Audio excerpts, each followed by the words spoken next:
Hello, and welcome back to Deltarune Theory Basics 3, or 4, depending on how you count the holiday special. I'm counting it as sort of a side extra lecture, so 3 it is. As usual, my disclaimer with this series is that this lecture is being recorded during the time between chapters 2 and 3, so keep that in mind if you're a time traveler. Those of you who watched this rather than just listening to it, first, thank you. I put a lot of effort into the drawings that I do for this. And 2, you might also notice that I have rearranged my corkboard so that it's easier to see things. Gaster was starting to get really covered up with like the red string, which, considering how important he is, kinda sucked. Also, if anyone has any suggestions of images that should be added to the corkboard, go ahead and let me know. Alright, not to brag too much, but today's subjects build off of each other very nicely. I see no reason to hold off any longer, so without further ado, our first order of business is the bunker. Everybody ooh and ah at the most blatant and obvious mystery in Deltarune. The strange red bunker lies at the southernmost screen of town. When walking down the trail towards the bunker, birds can be heard singing. By the time you reach the bunker itself, the birds have stopped, leaving only an ominous hum in their place. This hum seems to be coming from the bunker itself. If you want to get technical with it, the location of the hum is loudest from just behind the doors, but that could just mean inside the bunker proper. This faint hum is, in actuality, the same creepy Gaster sound that can be heard when using the phone in the dark world, just slowed down to 15% of its normal speed. Visually, we can tell that the bunker is old and likely hasn't been opened in some time. There's signs of rust near the handles, and vines have managed to grow around the doors. When you interact with the doors, you're told that they are locked. In Chapter 2, you can go to the bunker with Susie, and there you can see Snowy and Monster Kid talking about the bunker. They hint that they've heard from Chris himself that there's something scary related to the bunker, though we never hear enough of their conversation to know exactly what. We do know, though, that, by the sound of it, Chris isn't just spreading scary rumors, which would be very in line with the kind of pranks that Chris has previously been associated with, but that Chris himself is afraid of the bunker for some reason. Susie then scares off MK and Snowy after Snowy calls Chris a wimp. Susie doesn't know what's up with the bunker and doesn't seem to have heard the same rumors that the others have had. As of this time, that's about all we know concretely about the bunker. Naturally, however, there are a few theories rattling about. First and foremost, and perhaps easiest to put together, is that the bunker is going to be home to a dark world that we visit in a future chapter. At this point, we've seen 2 whole dark worlds, but one thing that both have in common is that the doors to them are a set of double doors. In fact, the door to the computer room was changed between chapters 1 and 2, so that it would be a set of 2 doors. Thus, the bunker with its double doors seems very likely to open up later for a dark world. Some think that maybe Gaster is inside of the bunker, seeing as that sound related to him is playing. What he's doing in there, or how he got in there in the first place, varies from theory to theory, though usually they believe he's trapped in there or that that's where he's running experiments, like whatever the Goner Maker sequence at the start of Chapter 1 was. However, perhaps the bunker doesn't lead to another dark world. Perhaps it leads somewhere deeper, somewhere darker. The place that dark worlds originate from. The depths. The depths, as a concept and theory, are still pretty new and vague, but have been rising in usage in recent theories and add an interesting layer to consider. The depths, as in that phrase, has only been mentioned by Jevil at this point.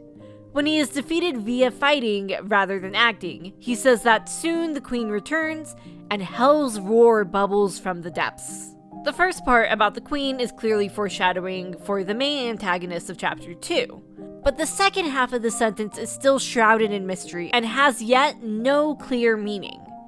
However, we can break it down to better crack it open for theorizing. Roar, first and foremost, is likely referring to the roaring, the apocalyptic turn of events that is supposed to happen if there's too many dark fountains. While hell hasn't been mentioned yet in the game, we have heard a lot about heaven, specifically the angels' heaven. While we may not be sure what that heaven is yet, we can suppose that this hell is the opposite of whatever that heaven is. Oh my god, this is starting to sound like an algebraic equation. We also know that, traditionally, heaven is viewed as upwards, while hell is viewed as downwards, or below your feet. This is, of course, supported by the way hell's roar is described as bubbling up from the depths.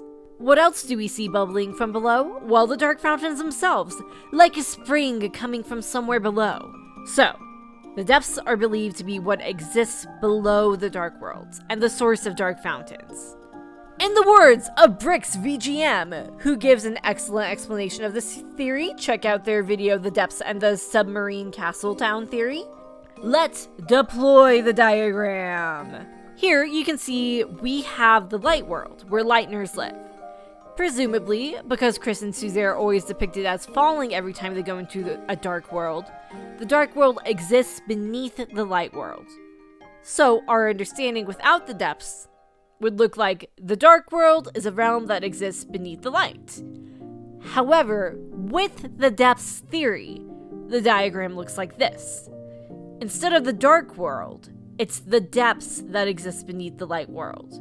When a Lightner creates a dark fountain, they punch a little hole into the depths, allowing the darkness of the depths to flood out into the light world, creating a dark world.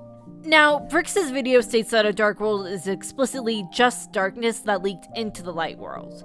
However, I would posit that a plausible theory is that the dark worlds are kind of like a bubble in the depths, where the light world falls down into it. Again, this is supported by Chris and Susie's falling animations. Another reason why I like this theory is that, perhaps, if someone was in a dark world and it got closed up, it might be possible for them to be stuck down there in the depths afterwards.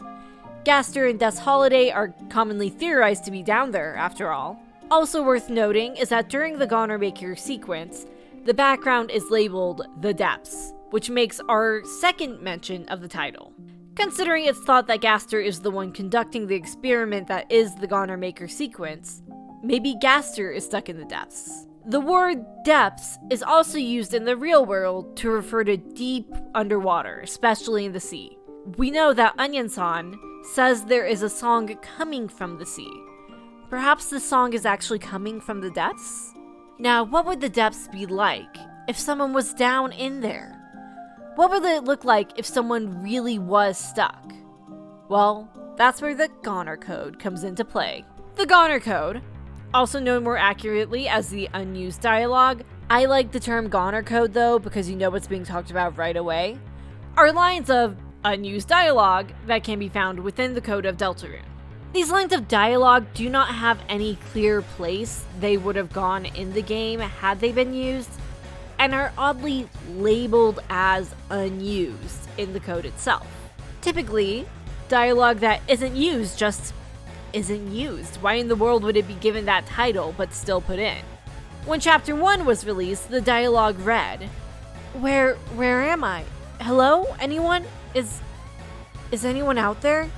Someone! Anyone! Can anyone hear me? It's dark. It's so dark here. Someone, anyone, if you can hear me, say something, please. With the release of Chapter 2, this dialogue has changed to now read, No one can hear me, can they? I guess not. To be honest, I'm not even sure I can hear myself. It's so quiet here. And yet, sometimes, I swear I can hear something. Something like scratching? It's possible that Spamton may be hearing this voice, as there's a point when talking to him at his store that his eyes turn to static and he calls out for help, lacking his usual talking style, and afterwards says that it wasn't him talking, and whoever it was sounded like they were trying to talk to you, which I leave open to referring to either the player or Chris. This unused text is clearly coming from someone who is trapped somewhere, which brings us back to the depths. Wherever this person is, it's dark and quiet, supernaturally so, to the point where they can't even hear themselves. So maybe that's where they're trapped, in the depths. The other theory is that they are trapped in the code of the game, going for a more meta angle. Who knows, perhaps the two are one and the same. Theories of who this voice belongs to are the usual suspects. Des Holiday is missing. Maybe she went missing in a dark world or the like and never got out. Gaster is shattered across time and space. It's not too hard to imagine that some part of him could be trapped somewhere and calling out for help. An interesting and more unique candidate would be the empty vessel created at the start of Chapter 1, and that was then discarded, leaving them trapped somewhere and unable to do anything. Why is it referred to by some as the Goren Code?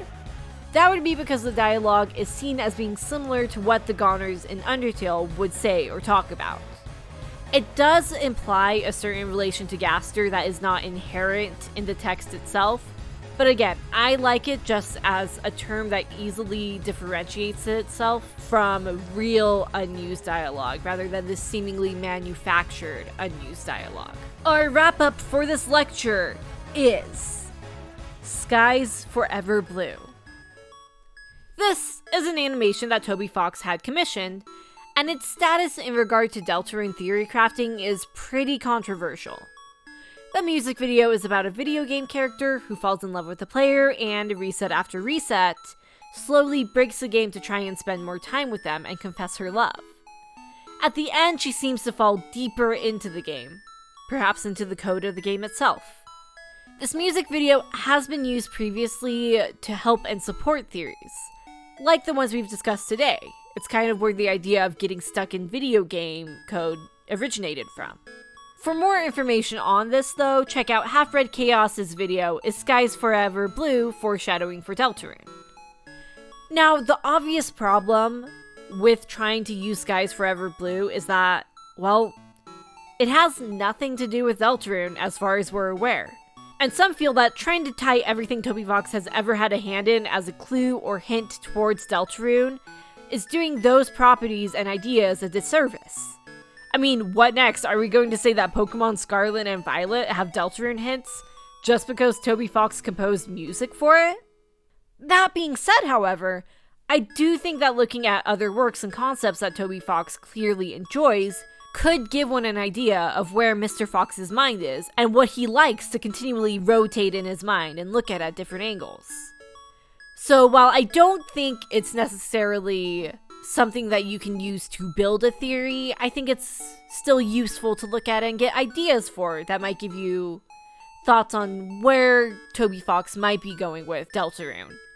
I don't think everything he ever does and says is part of some kind of secret lore hunting mission, ARG kind of deal. But you know, authors and creators like to muse and consider the same concepts over and over again. They like to play with it. Alright, and that is all for this lecture. A special thank you to Melaneon, Connor Willis, Lament, and Exalted for helping me iron out the script. This was actually a really fun one to put together.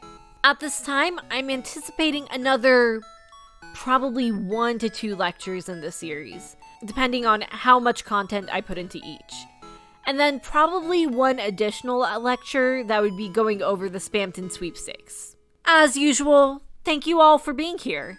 Your homework today is to write in the comments what other common topics or theories in Deltarune you'd like to see explained in this series. And I hope you all have a wonderful day.